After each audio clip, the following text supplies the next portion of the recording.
దేవుని స్తోత్రములు. యేసుక్రీస్తు నామం పేరట మీకందరికీ శుభాభివందనాలు తెలియజేస్తూ ఉన్నాను.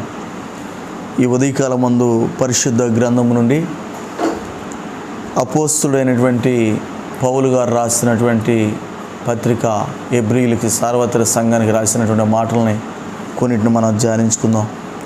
హెబ్రీయులకు రాసిన పత్రిక 12వ అధ్యాయము 5-6 వాక్యాలు చదువుకుందాం. హెబ్రీయులకు రాసిన పత్రిక 12వ అధ్యాయము 5-6 వచనాలు చదువుకుందాం.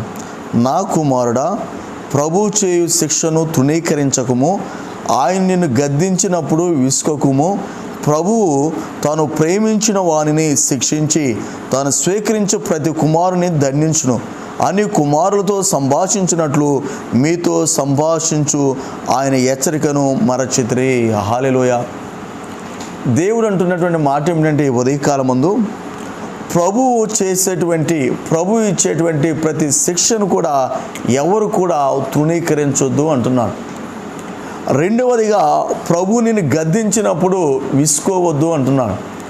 ఎందుకు దేవుని యొక్క శిక్షను మనం తృణీకరించకూడదు, ఎందుకు ప్రభు యొక్క గద్దింపును మనం విసుకోకూడదు అంటే, ప్రభువు తనను ప్రేమించినటువంటి వారిని, దేవుడు ఎవరినైతే ప్రేమిస్తున్నాడో, ఏ వ్యక్తినైతే దేవుడు ప్రేమిస్తున్నాడో, ఏ కుటుంబానైతే దేవుడు ప్రేమిస్తున్నాడో, ఏ వ్యక్తి మీద అయితే దేవుడు జాలి దయ కనికరాన్ని చూపిస్తున్నాడో, ఏ కుటుంబం మీద అయితే దేవుడు జాలి దయ కనికరాన్ని చూపిస్తున్నాడో, ఆ రీతిగా ప్రేమిస్తున్నటువంటి వ్యక్తులైనా ప్రేమిస్తున్నటువంటి కుటుంబాలనైనా దేవుడు శిక్షిస్తున్నప్పుడు దేవుని యొక్క శిక్షను మనం తృణీకరించకూడదు అని దేవుడు స్పష్టంగా మాట్లాడుతున్నాడు.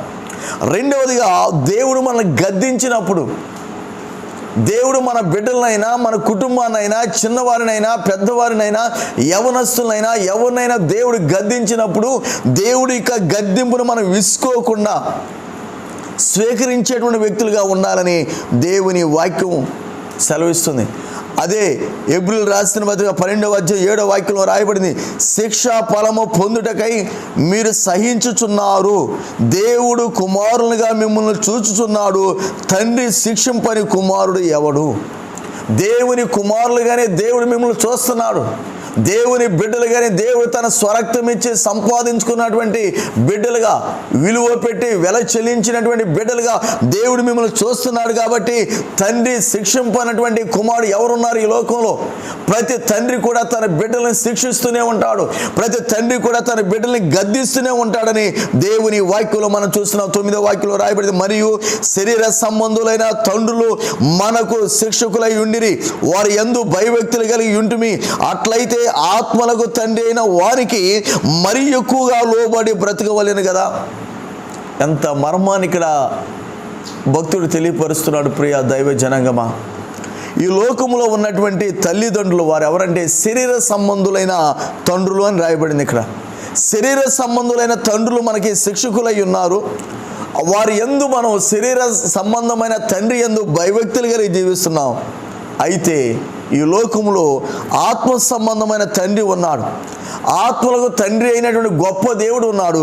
ఆ దేవునికి మరి ఎక్కువగా మనం లోబడి బ్రతకాలి కదా అంటూ ఏమంటారంటే 10వ వాక్యం, వారు కొన్ని దినముల మట్టుకు తమకు ఇష్టం వచ్చినట్లుగా మనల్ని శిక్షించిరి, కానీ మనము తన పరిశుద్ధతలో పాలు పొందాలని మన మేలు కొరకే ఆయన శిక్షించుచున్నాడు.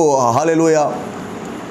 ఈ భూ సంబంధమైన తండ్రి, శరీర సంబంధమైన తండ్రి కొన్ని దినాల వరకే మనల్ని శిక్షిస్తాడు. కానీ పరసంబంధమైన తండ్రి తన పరిశుద్ధతలో పాలుపొంపులు పొందాలని, తన రాజ్యంలో ప్రవేశించాలని, యుగ యుగములు దేవునితో మనం జీవించాలని, దేవుని రాజ్యంలో బ్రతకాలని మన మేలు కొరకే ఆయన మనల్ని శిక్షిస్తున్నాడు. కాబట్టి దేవుని శిక్షను మనం తృణీకరించకూడదు. దేవుడు గద్దిస్తున్నటువంటి గద్దింపుని మనం విసుకోకుండా మనం ఏం చేయాలంటే ఆ యొక్క శిక్షను మనం సహించాలి అని దేవుడు మనతో మాట్లాడుతున్నాడు.